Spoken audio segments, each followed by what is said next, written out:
ప్రభుత్వం ఇచ్చిన rapid Uber Ola సంస్థల పర్మిషన్ వర్తిల్లాలి ఆటో డ్రైవర్ల ఐక్యత.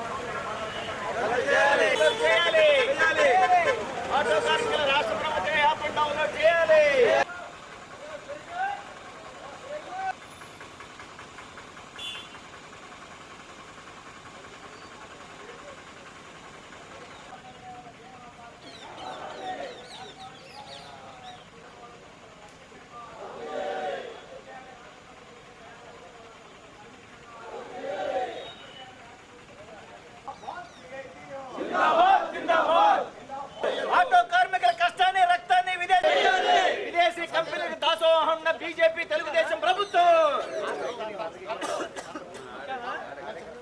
ఆటో కార్మికులను విదేశీ కంపెనీలకు బానిసలు. ఓలా ర్యాపిడ్ ఊబర్ని రద్దు చేయాలి. ఓలా ర్యాపిడ్ ఊబర్ని రద్దు చేయాలి. ఓలా ర్యాపిడ్ ఊబర్ని రద్దు చేయాలి. ఓలా ర్యాపిడ్ ఊబర్ని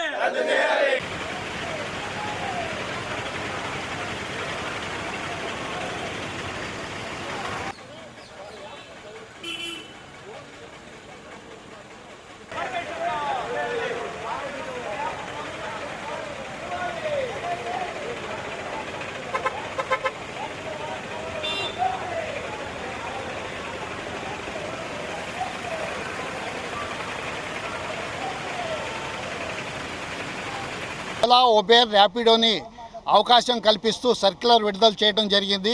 ఇది రాష్ట్రంలో ఉండే 12 లక్షల మంది ఆటో డ్రైవర్లకి మరి తీవ్ర నష్టకరంగా పరిణమించింది. మరి కూటమి ప్రభుత్వం అధికారంలోకి వచ్చేటప్పుడు మేము కొత్త ఉపాధి కల్పిస్తాము, ఉద్యోగాలు కల్పిస్తామన్నారు.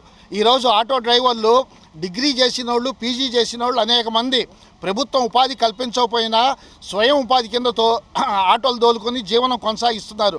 వాళ్ళ ఉపాధిని దెబ్బకొట్టమైనా చంద్రబాబు నాయుడు గారి లక్ష్యం అని చెప్పేసి మేము అడుగుతున్నాం.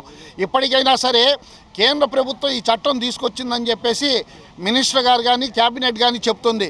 కేంద్ర ప్రభుత్వం ఈ చట్టం తీసుకొచ్చినా సరే రాష్ట్రంలో అమలు చేయాలో లేదో అధికారం రాష్ట్ర ప్రభుత్వానికి ఉంది.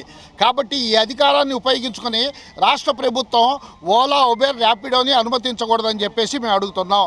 మరి దీనికి ప్రత్యామ్నాయం ఏంటంటే కేరళ, తమిళనాడు కొన్ని రాష్ట్రాలలో రాష్ట్ర ప్రభుత్వమే ఒక యాప్ని డెవలప్ చేసి ఓన్లీ 6% తోటి ఇటు ఆంధ్ర రాష్ట్ర ప్రజలకి ఆటో డ్రైవర్లకి ఉపాధి కల్పిస్తూ యాప్ని డెవలప్ చేసి ఇటువంటి వాటిని అవకాశం ఇచ్చారు.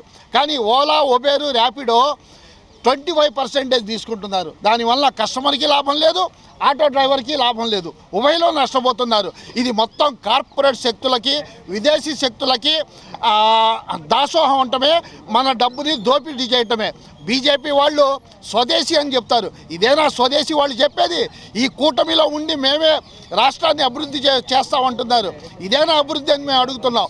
కాబట్టి ఏమాత్రం 12 లక్షల మందిగా ఉన్న ఆటో డ్రైవర్ల మీద ప్రేమ ఉన్న, అదేవిధంగా కార్లు 2 లక్షల కార్లు ఉన్నాయి. అంటే మొత్తం 14 లక్షల నుంచి 15 లక్షల మంది ఉన్నారు.